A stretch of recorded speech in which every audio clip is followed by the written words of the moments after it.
I'm one of the application engineer for Gilson Engineering, and today we're going over photoelectric basics. Okay, and after every so often I'll ask for a question, and that's when the other guys will let me know if you guys have a question.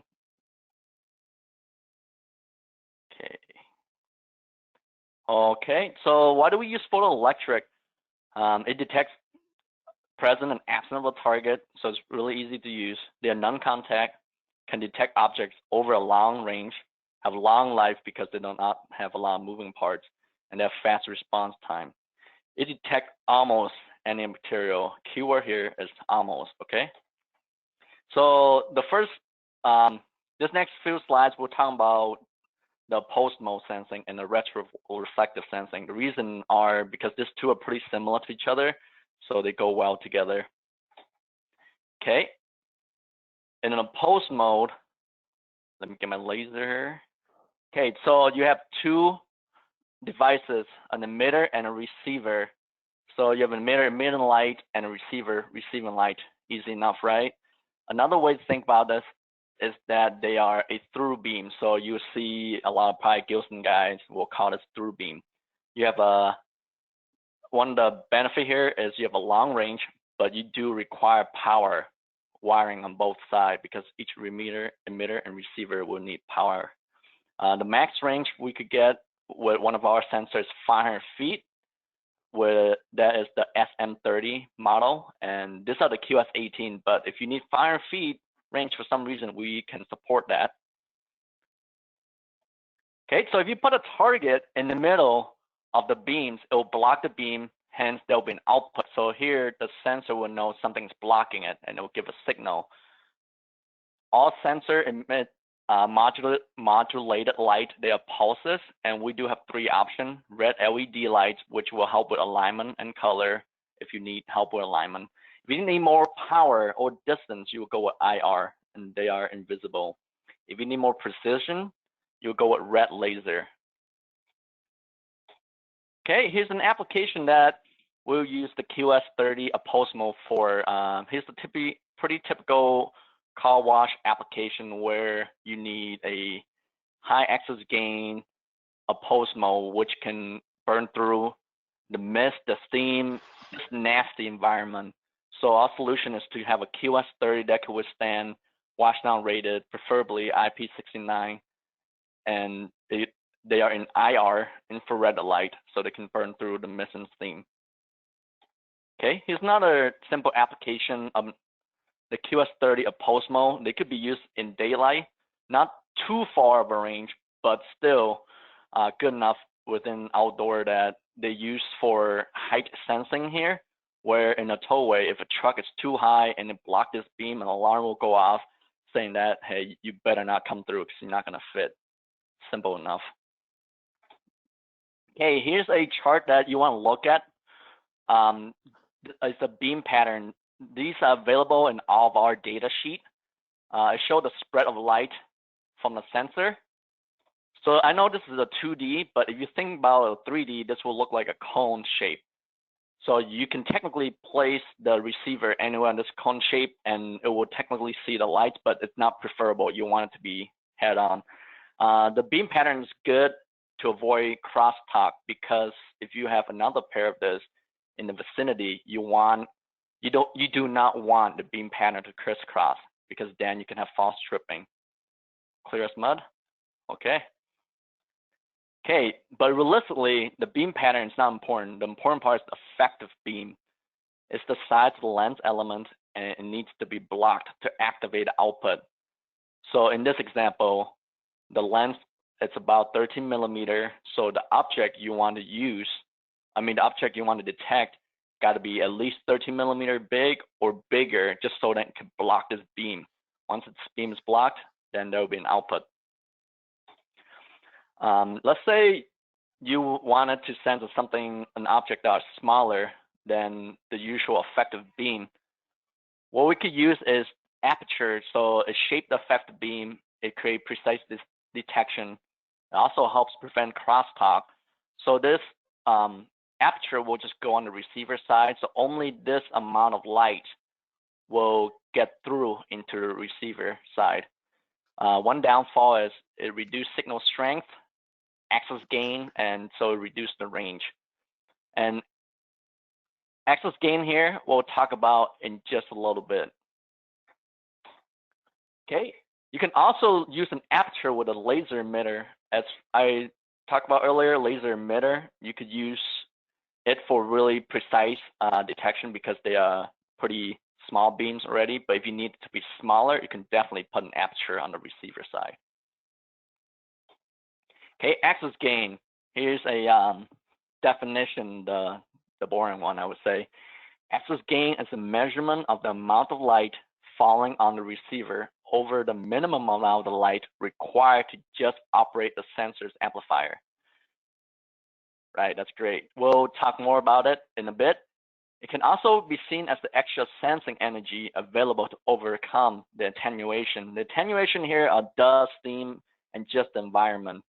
And you will need at least one access gain of 1 for the sensor to give an output. So pretty much meaning access gain is to the higher access gain is, the better it is for a dirty environment. And here's the chart to kind of recommendation of access gain you can go with. So with a clean air, no dirt buildup of anything, good environment, like a lab environment, you want 1.5 access gain. Slightly dirty, but you can clean it regularly, you will want 5 times access gain. If it's pretty dirty and you can't clean it as much, then 10 times access gain. Anything worse than that, then you want at least 50 times access gain. And there'll be a chart that we'll show you guys after this slide. Okay, this one I'm gonna get a pointer. Okay, so the access gain is plotted. Access gain doesn't have unit, it's unitless, and it's plotted against the sensing distance. In this case, this is a QS18, a pulse mode, and the graph are in log arithmetic, so it's easy to read.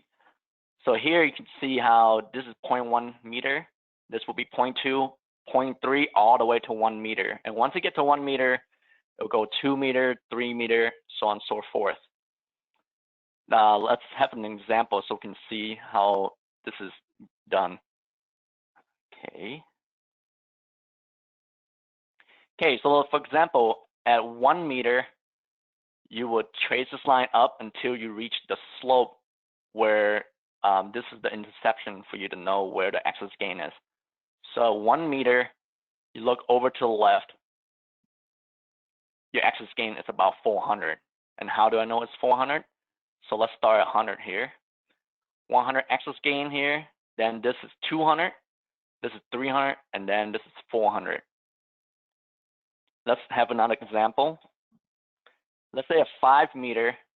So here's 1, 2, 3, 4, 5 meter. Go up to the slope, you go to the left. So the one before is at 10 access gain, so this one got to be 20. So this line is pretty close to 18 or 19 access gain. And next example will be 10 meter. It hits the intercepted line here, go all the way to the left, and we're at about 4 access gain. Do you have any question about this one? Okay. Okay, here's an example of why you need a high access gain. This application is where a truck is backing up and the sensor is supposed to let us know if it's in the correct position for filling up the sand. You can see here how this sensor is really dirty and it looks like it's an outdoor application. So it doesn't look like it gets cleaned often, and this one you will want at least 50 times access gain. As you can see from the chart earlier, 50 times access gain at a close range isn't that hard to attain. As you can see at 1 meter, we can get about 400 access gain, depending on what model you have.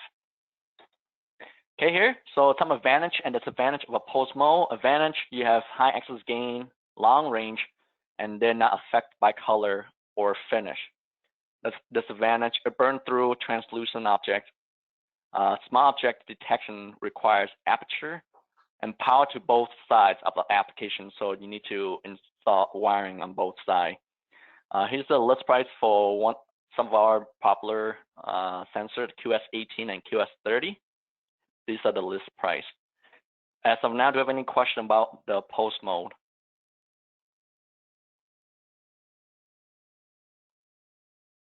Okay, I don't see anybody on this. So I'm gonna keep going.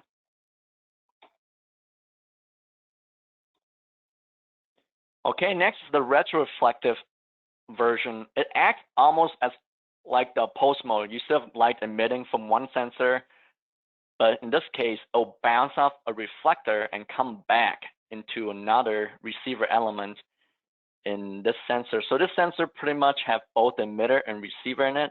It's popular because you only need to have wiring on one side. However, you still need to install another device on the opposite side. In this case, is the reflector. Some of our max ranges are 30 feet and 229 feet with a laser, okay? For example here, if you have a target in between the reflector and the sensor, it'll trip an output. So this acts exactly like a pulse mode or through beam, the one we just talked about. Okay, now let's say that what if the target is shiny, okay? If the object is shiny enough, it could trick the sensor into thinking that this object is the reflector. So then the emitted light come here and come back saying that, hey, I'm good to go, nothing's blocking me. That is called proxing. We don't want that because we want to be able to see object even though if it's shiny, okay? And I'll show you guys a method that we use to isolate, to mitigate this problem. And we do offer red LED, IR LED, or red laser models for the retroreflective sensor. Okay, a way to eliminate proxing or the not seeing shiny object is a process called polarization. So we have models that are polarized. So what's going on here is the receiver element will have a horizontal component here. So pretty much the light being emitted is vertical. You can see how this emitting light is vertical. Once it hits a reflector, the reflector will switch it into a 90 degrees or a horizontal light. You can think of it as horizontal axis. And this horizontal axis will hit this receiver element and saying that, hey, I'm seeing my own reflector, so there's nothing there. I know it sounds a little complicated, but pretty much what you have to think about polarized is you have a polarized lens over a receiver just so that it will only accept certain light coming back. In this case, if it sees the shiny object, it won't be able to act the same as the reflector because this reflector is used solely for the polarized sensor. So then in this case, the light reflected off the shiny object won't be able to get through the receiver element, and then the sensor will know that something is blocking it. Do we have any question on this? Okay, moving on. Here's the axis gain for the retroreflective and the polarized retroreflective sensor. You can see here most of our data sheet have the BRT84. That's the standard reflector we use for all of our axis gain testing with the retroreflective sensor. So if you use a different reflector, it will be different axis gain, but this is pretty close. You can see here how there's a blind spot in the polarized axis, polarized version where there's a blind spot. Okay, still you will want to look at the beam pattern in case you want to have another pair of this in close proximity. You don't want to mount the second pair where the beam pattern will cross each other. You still have the effective beam and the retroreflective. The size of beam equals the size of the reflector. So the bigger your reflector is, the bigger your effective beam. The smaller your reflector is, the smaller the beam. And also the range is affected by the size of the reflector. If the reflector is smaller, the range might be reduced. So the best engineering practice here is you want a reflector to be the same size or smaller than the size of the object you want to detect. Here's an example of a retroreflective application that we use. They want the sensor to detect a bottle cap in this case, so then it will output for the shrink machine to put the label on the bottle. Here they're using the laser retroreflective because the beam spot is really small, so it's precise enough to see it's this bottle cap right here in order to give an output. This time we'll talk about the coaxial polarized sensor. In this case, the emitter receiver light beam comes back at the same axis. So the light emitted here hit this splitting element and go off into the reflector.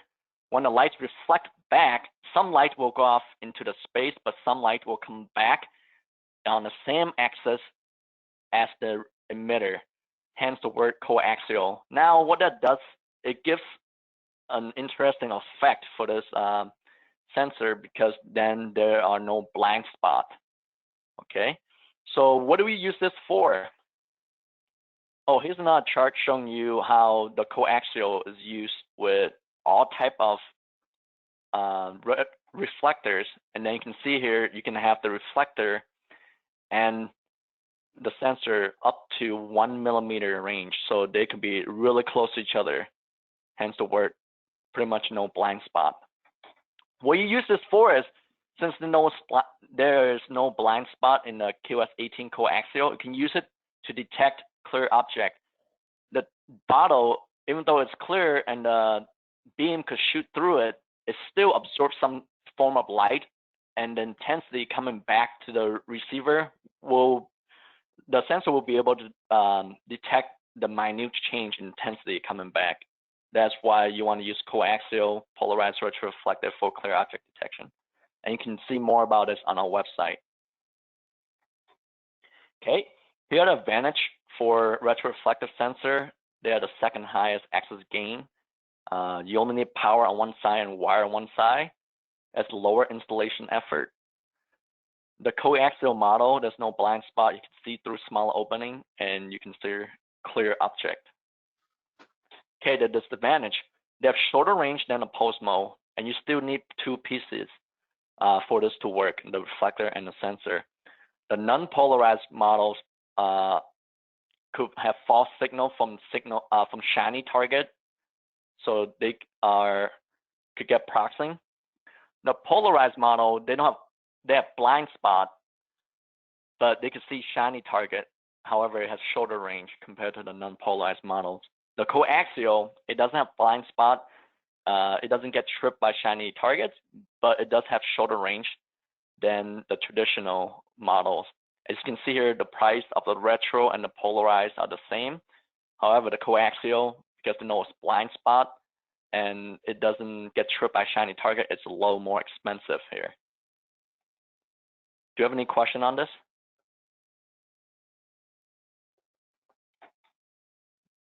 Okay. Next piece, we'll talk about the proximity sensor. This includes the diffuse, fixed field, and adjustable field. We're halfway through my slides here, guys. Hang on. Okay, so proximity sensor, the diffuse mode, you have emitter and receiver on one element. So you only have one sensor here, and the light just go off in a set distance. When a target is presented in front of the sensor, you can see here some light will hit the sensor and bounce into the space, or it'll bounce back into receiving element, and that's how the sensor knows that a target is within range, and then the output will come on.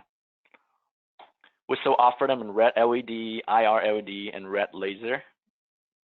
Okay, an application you use the diffuse sensor for is if you have no ability to mount or run power to the opposite side of the sensor or mount the reflector. So if you can only mount or install the wiring on one side, then you will want to look at proximity sensor. In this case, the pallet will come in range and reflect light back into the sensor. So the output will go into the robot, and then the robot will pick up the boxes. There's some caveat with a diffuse sensor. A light object will reflect more light than a darker object. You can see here how this beam intensity is thicker than the darker target, the beam coming back is a little bit thinner. So what does that do? What happens is a white target further away will look the same as a dark target. So the sensor won't know, so you will not be able to have the sensor pick up both dark and white target at the same distance because the reflectivity will be different. So the advantage here, the power is only needed on one side, low installation cost because you only need one part. The disadvantage is limited range and is susceptible to color changes. You can see here how the diffuse mode is pretty much the same price as the retroreflective model, 71 and 83 for all popular models. Right now, do you have any question about the diffuse mode? All right, next up is the fixed field. So one easy way to think about fixed field is it has a set cutoff distance where it will ignore the background or anything beyond this cut distance. Okay, the reason here is because it has two receiver elements inside it. You can see here how this light emitter will hit this object A and bounce back into receiver 1. It will keep moving as the distance. Now, once the target is beyond the cutoff distance, when the light hit it and bounce back, it will hit the second receiver, which let the sensor know that this object B or the background is beyond its cutoff distance, so it chooses to ignore it. This sensor is good for, let's say, wanting to see a dark object on a white background. The diffuse sensor won't be reliable here because it will be able to see the white target the same distance. It might have false trip with this white background. So you want to use fixed field because the sensor will see maybe here is the cutoff distance. It will see the loaf of bread and give off an output, and it will ignore the background. In this case, the output is vice versa. It sees the background, the output comes on when it sees the background, and the output turns off when it sees the loaf of bread. Here are some things you have to kind of notice or be careful about when you're using fixed field is if the background is reflective, you want to mount the sensor perpendicular to the background because if the background is angled away from the sensor, the emitted light could bounce back and hit the receiver 1, which kind of give it false sensing, saying that the object or the background is within its target. You want, if you have an angled background, you want it to be angled toward the sensor because then once the light emit here, it'll bounce away from the receiver. So one good practice for this is to have the sensor perpendicular to the background, and that will eliminate a lot of false tripping. This is a term that we use, the hysteresis. This is a term that we use as a distance the target needs to move in order for the sensor to reset. Okay, one way to think about it is if the target is within the sensing distance of a sensor, the output will come on. The target must move at a certain distance before the sensor could turn back off or reset. So this distance here is called the hysteresis distance, and it will be in our data sheet. The reason for this is you don't want chatter. You don't want the sensor to chatter because what if this target is vibrating and then it's going back and forth in and out of a cutoff distance? You don't want the sensor to keep tripping on and off the whole time. So this distance is required just so then the sensor will turn back on or reset after you get out of that distance. Is there any question about this part?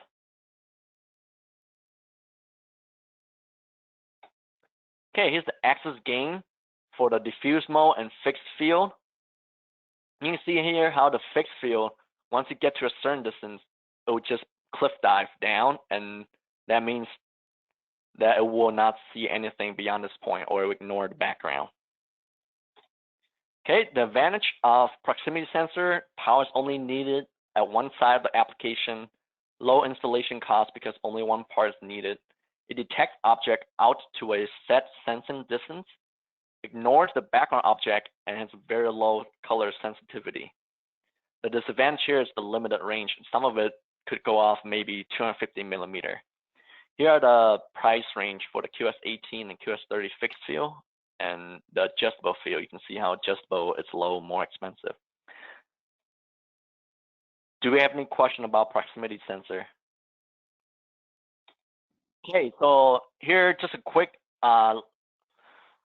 discussion about light and dark operate. We hear this all the time when we talk to a customer, or the customer talk to us. So light operate here means the output will turn on when a sensor sees its own light. Dark operate here means the output will turn on when the sensor does not see its own light. So one way to distinguish between these two is dark operate just mean that the sensor is blind, it's in the dark. Okay, so here's an example. In the post mode, there's no output when the beam is connected. When the beams are blocked, the output come on. What do you guys think?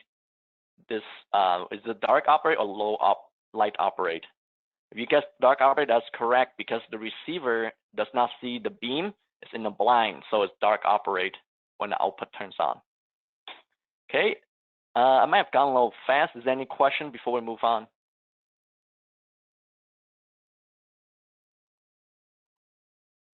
Daryl, are you gonna take over now? Sure. Is this a good time to switch over, Chris? Can you switch me to presenter? Yeah, just a second, Daryl. Sure. Trying to find you. Can you grab it or no? There it is. Let me see. I got you. Okay.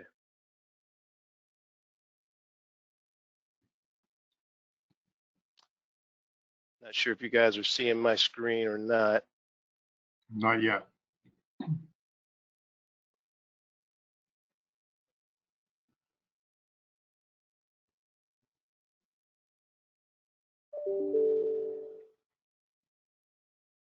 Got it. Okay, well, thank you. Nice job, Tri. I'm Daryl Harrell, Advanced Applications Engineer in the East Region. Today, I'm going to go over Banner's laser product offering. And I'm going to talk about the differences between the products that we offer and the advantages and why you would choose one over the other. Give me 1 second here. I don't know if this is showing up on your screen or not. Is that icon in the corner showing up on your screen? Yeah. Let me get that out of the way there. Sorry. Okay. Sorry, guys. Bear with me 1 second here. Okay. So I'm going to start off with the Q4X. There's a comment here that this is our most important photoelectric sensor we've ever manufactured. This came from Bob Fayfield, the creator of Banner Engineering. He was personally involved in this product, and he was actually absolutely right. So this product was designed to replace multiple sensors. It has multiple teach modes and it runs at different frequencies. What we're calling this is a problem-solving sensor for us. With this sensor, we're able to solve applications that we've never been able to solve in the past, including our competition. Now, I'm not going to go over all this. I'm just going to highlight some of the bullet points here. This sensor is IP69K, and it has a stainless steel housing. So it was designed to go into very rugged, abusive environments. We have a model. We have two different housing models, one with an 18 millimeter nose, one without.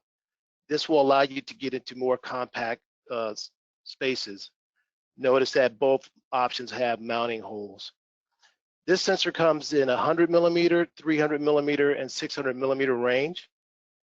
We have bipolar output, NPN and PNP.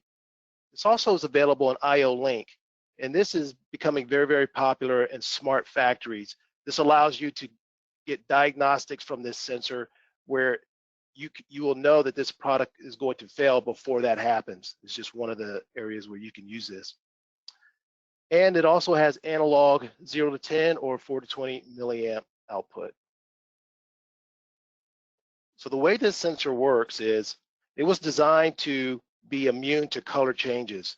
So whether this sensor is hitting a target that sends back 90% of the light that hits it or only 6% of the light that hits it, this sensor will see the target the same. And the way it does that is we have an emitter and we have the receiver. The receiver is actually or pixels. This is a pixel array, very similar to what we use in cameras. Now in our 300 millimeter and 500 millimeter version, we have 64 pixels. In our 600 millimeter range, we have 320 pixels. What this does is we get greater range, but we still keep very tight repeatability and resolution, and I'll get into that a little more detail. So as Tri was talking earlier, this sensor also uses triangulation. So we have the emitter, it's an object, sends light back to this array that we talked about.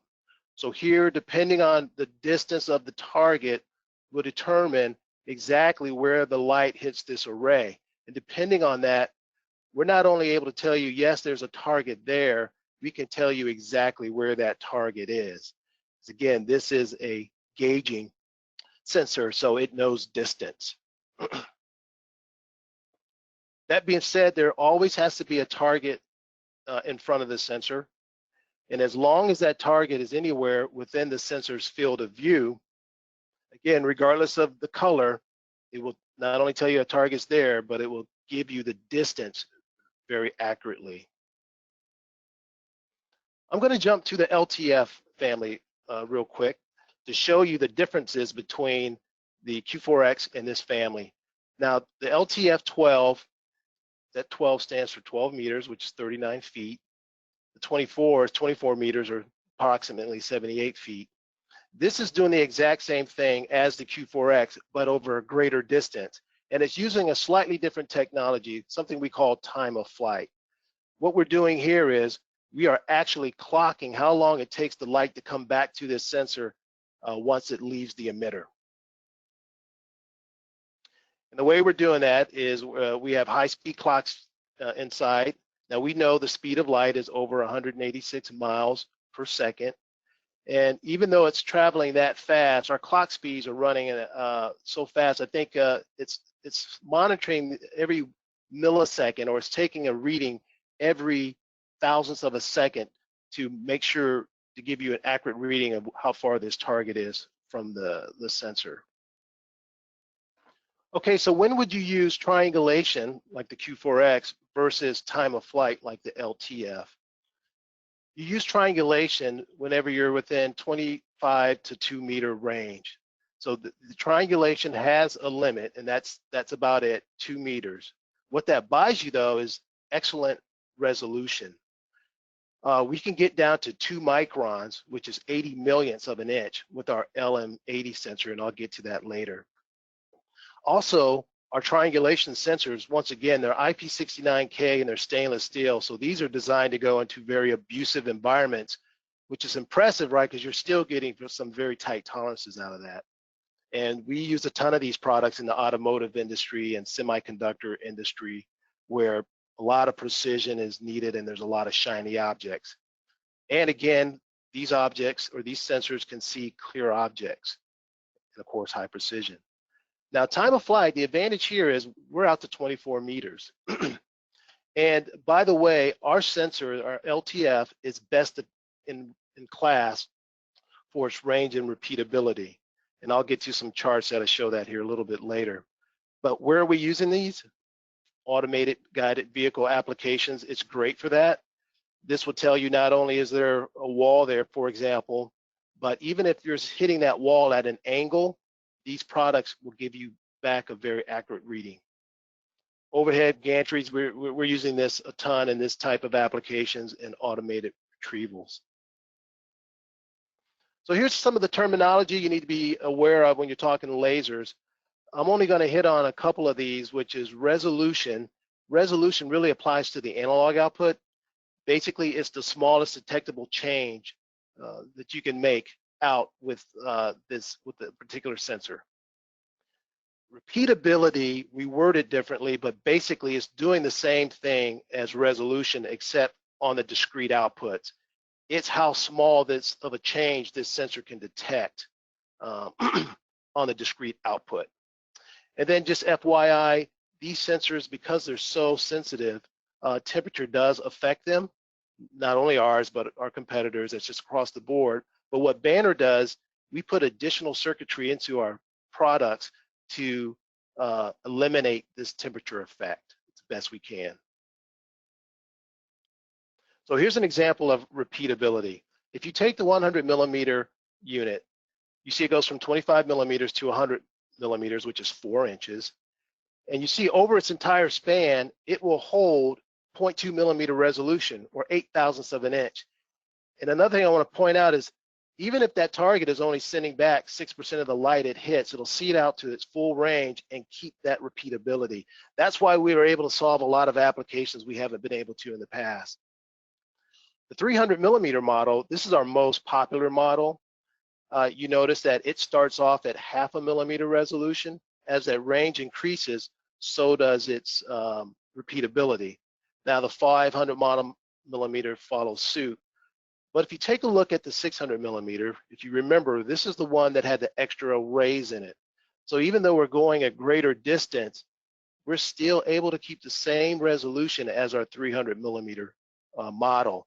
And this has proven to be quite a game changer in the market too, for its at its price point. So one of the things that makes this sensor unique is we have 5 different modes. I'm going to start with the dual mode. As its name implies, this is doing 2 things. It's gauging distance, and it's also looking at color. So here's an actual application that was tough for us to pull off in the past, doing error proofing with integrated chips. So here's the good condition. We needed to make sure a chip was there and that it was oriented properly. In other words, looking at this surface. In this case, the chip is present, however, it is not oriented correctly. Well, this sensor says, hey, that distance is correct, but the color is not. So that's an off condition. In this condition, here we're seeing, hey, I see the right color, but it's double stacked. It's not the right height. So that dual teach mode allows us to pull off applications that would have been very difficult, or where you would have had to use multiple sensors in the past. This one sensor is able to handle that easily. Are there any questions at this time? Okay. Another unique thing about dual mode is it was also designed to pick up clear objects. So whether you have an object that is a bottle, plastic, film, or small vial, our dual mode will very accurately pick that product up. The only caveat is you must have a permanent background that never changes, that the sensor has to be taught off. Once it's taught that background, it becomes very sensitive to pick up clear targets. This has been a game changer for us as well. Here's a real world application that this sensor can now solve. Again, when you have objects coming down a conveyor, a lot of times you have to have the sensors at a certain standoff distance. If you take, for example, our 600 millimeter version, we're able to see a very tight area. And again, this is something the dual mode could do, where depending on the size of that gap, its repeatability may be able to say, hey, that gap size is wrong. But not only that, when you're in dual mode, it can say, hey, the color is also wrong. So it sees here that the washer is not present. Now in the past, this would have been very, very difficult with the standard product.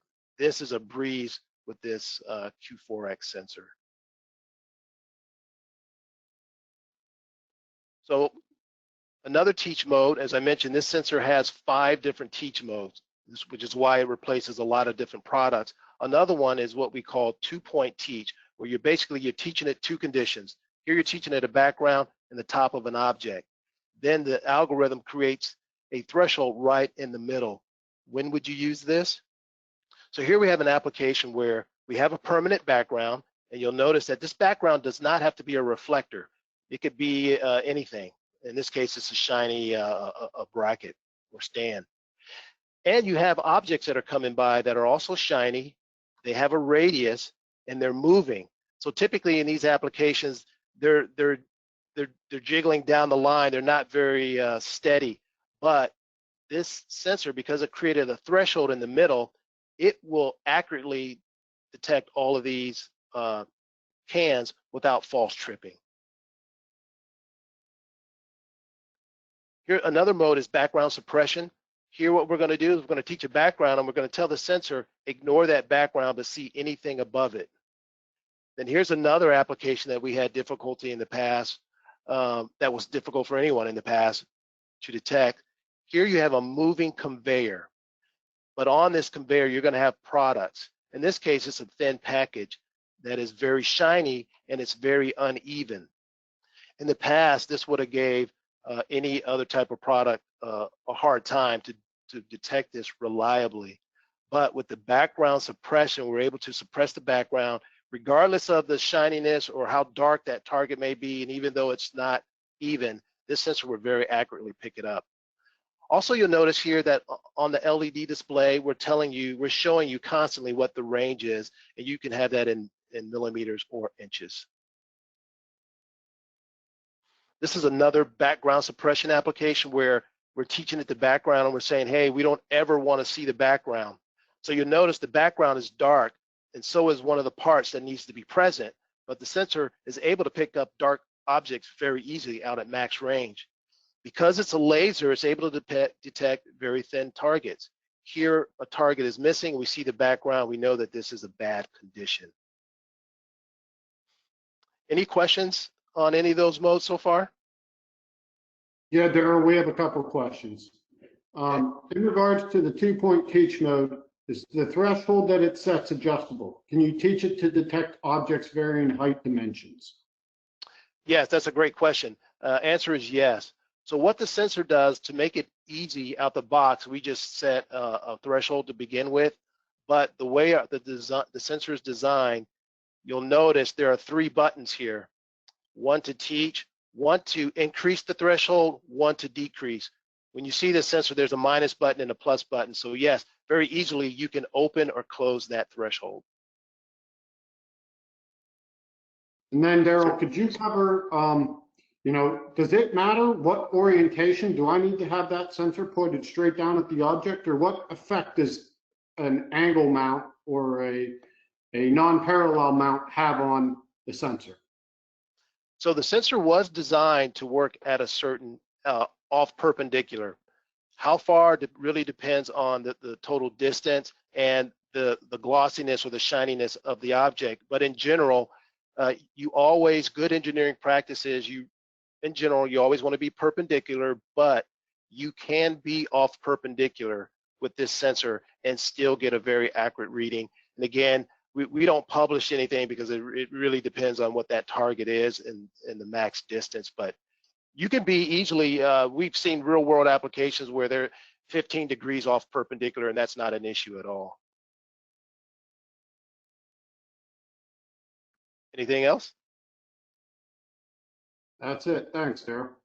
Okay. So here's another teach mode. We call this foreground suppression. What we're actually doing here is we're teaching a target. The sensor automatically creates a threshold below that target and above that target. Okay, so where would you use this? Here's an example where we're detecting caps. We need to make sure these caps are present. Here, a cap is present, however, is oriented incorrectly. That threshold will pick up the fact that this cap is oriented incorrectly. Now, what's unique about this is a lot of these applications are very high speed. So let's just say in this application, these caps are 1 inch in diameter. If you had this if you had 500 caps going by per second, that means that this sensor would have to be running at 2 milliseconds to catch that. As I mentioned earlier, this has different modes speeds that you can run at. The fastest we can run is 1.5 milliseconds. So we could catch that type of, we could catch any area at that speed. Here's an application Tom Gaynor found that gives you a better visual of that. Let me just see if this works. Hopefully this will work for you.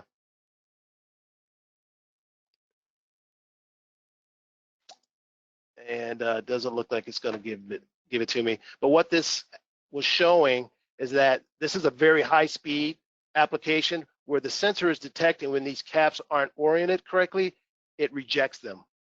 out the side. Might Sorry, have to but turn your laser off. you think that might, okay, you might be right. Let me try that.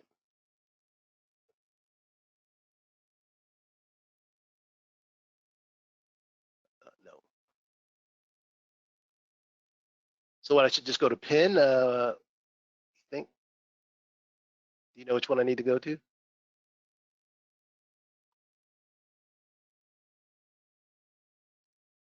Sorry, guys. I don't Laser was good. Just use your mouse. We could see your mouse. Okay. All right. Again, sorry about that. Here's another real-world application that was very difficult to solve in the past. Here's an application where shiny cans, aluminum cans, are touching each other. They're rotating at a very high speed, and as you can see, they're different colors.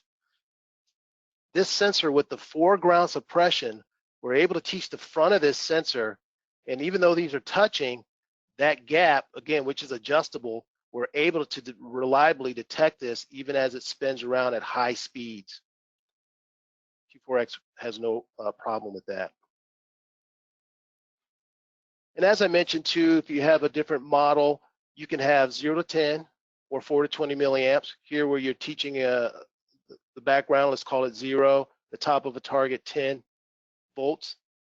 Or we have something that we call a single point teach. And in this case, what we're really doing is a midpoint teach. So we're saying, hey, we teach the top of this target, and again, we create a window below and above. Well, where would you use that? This is good for, let's just say this part, you had a certain tolerance you needed to hold on a part. You'll know if it's too low or if it's too high.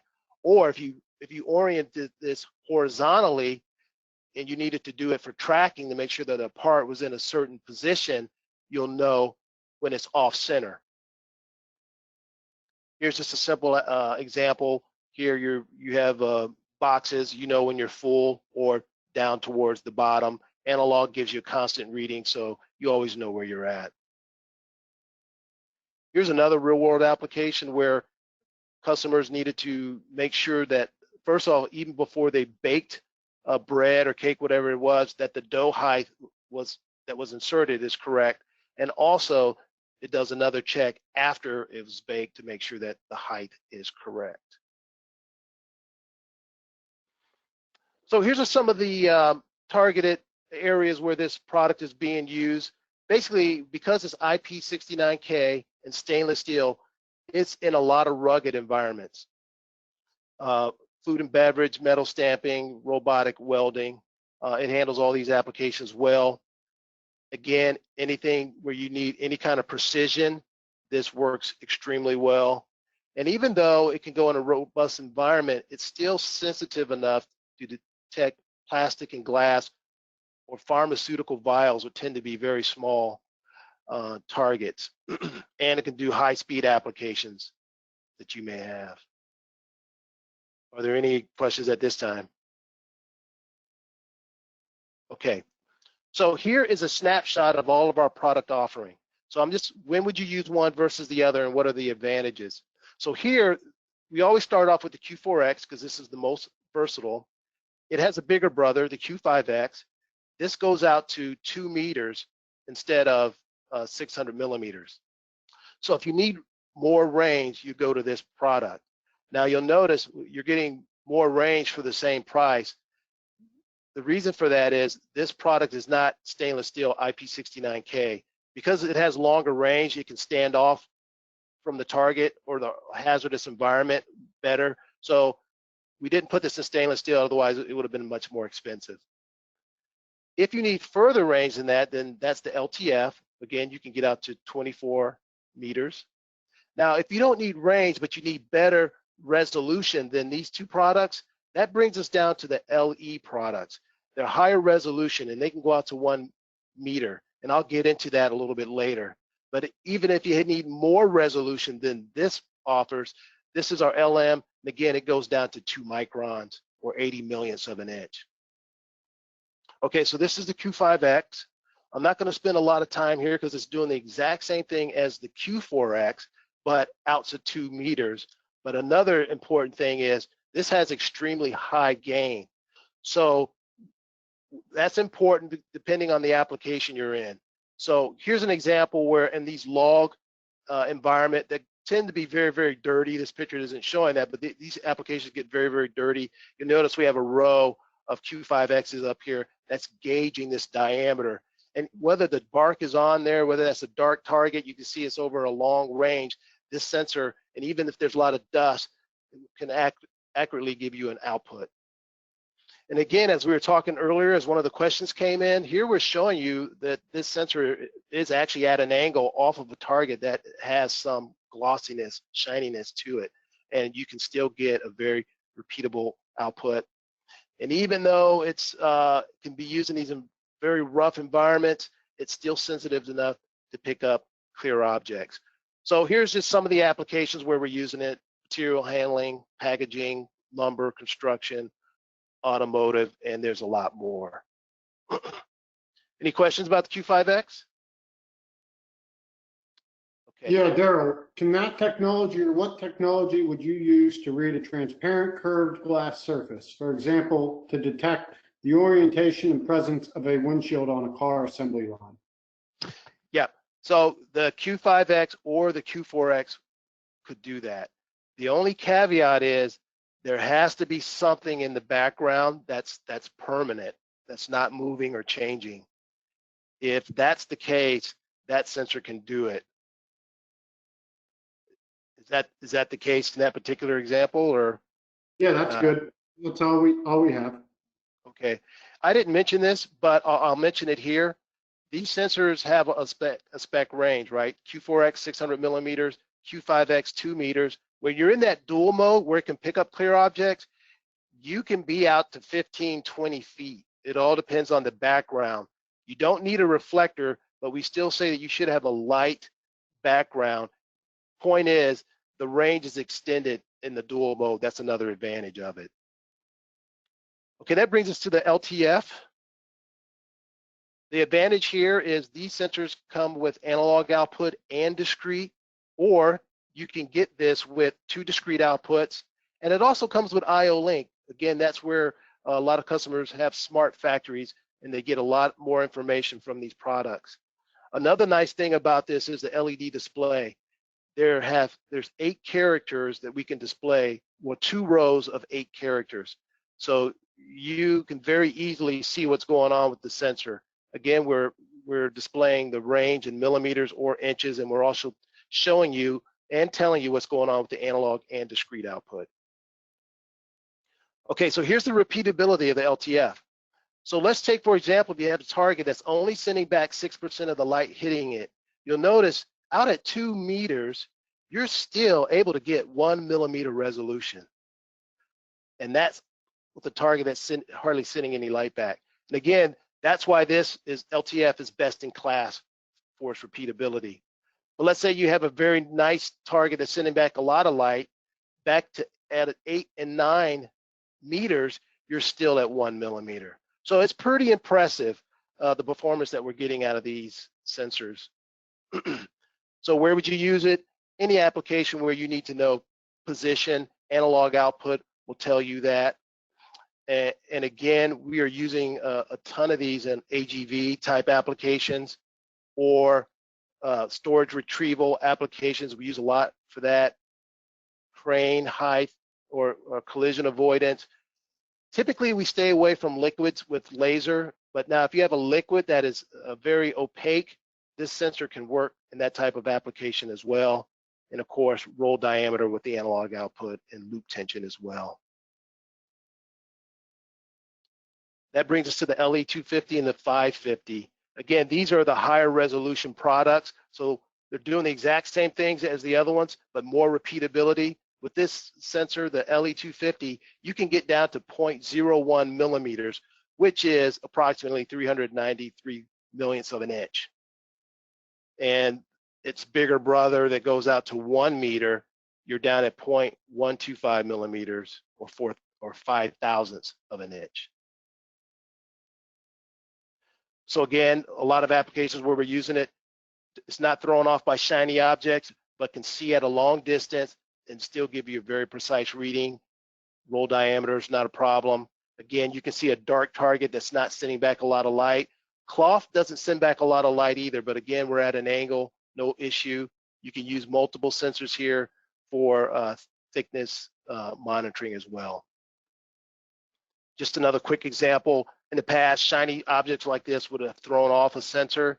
No problem with this. Here, you're looking at a dark cloth, same issue. They tend to absorb a lot of light. We don't need a lot of light to keep a very accurate reading with any of these laser products. Lastly, guys, this is the last product I'm going to mention, laser product. This is our LM 80 and 150, and that's the ranges. This was designed to be very precise, again, regardless of the target that it's looking at. So this is the product that goes down to 2 microns or 80 millionths of an inch, or 4 microns or 160 millionths of an inch. Another thing about this product, stainless steel, you'll notice there's no buttons here, because even touching this sensor with these kind of resolutions can cause movement. So we have a remote device that you teach this. Another unique thing about this, you're getting this kind of resolution, and this product can go down to 0.5 milliseconds. So high speed, high resolution, it can go into a very abusive environment. Here's just some examples of where we're using it. Chip detection, any place you need to make sure thickness is correct over long range. And again, automotive loves this type of product because you're getting extremely high precision, even looking at shiny parts. Any questions so far? Yeah, so Daryl, what's the best sensor for dirty, dusty environments? I would say the Q5X, I would say I'd start there if you're in a really dirty environment, because what we did, again, is doing the same thing as the Q4X, but we really bumped up the excess gain on that product. And I think Tom may have had a good example, real world application. You feel free to chime in if you did, Tom, but that's what I would start with. Any other questions? Yeah, any sensor with heavy usage in gypsum / sheetrock. Yeah, again, I would look at the Q5X again, because you're going to have some dust, right, and some debris floating around, and the Q5X, extremely high excess gain, or another good option, depending on the range, the LTF. Those are extremely high gain as well. And that's one of the ways we're getting out to 12 and 24 millimeters, with only being able to receiving 6% of the light back. Great questions. Is that it? That's all we got. Okay, finishing up, guys, just so you're aware, Banner also offers plastic and glass fibers. Obviously, plastics allow you to get in very tight spots. Our glass fibers can stand up to 900 degrees Fahrenheit if you need that. And Banner, we designed both of these in-house, just FYI. And to close out, we talked about photoelectric and lasers, but we have a lot of other products that we offer. Banner does have safety light curtains and safety controllers. We also, a big area for us now is lighting. We can produce additional lighting for your application and also give you indication. All of these are industrial LED, so they can take a lot of abuse, and we even have IP69 versions. Also, we have free software where you can program many of these lights to be different colors or flash to show other patterns. We also make wireless products that can send analog and discrete signals very reliably 6 miles and further, meaning that you can burn through concrete, wood, and brick walls with no issues. And we also have vision.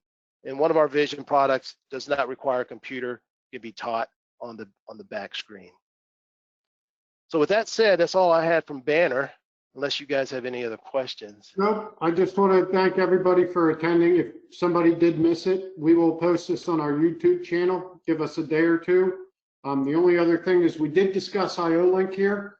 For those unfamiliar with IO-Link, we are doing a 2-day, 1 hour each session on IO-Link and remote IO next Tuesday and Thursday.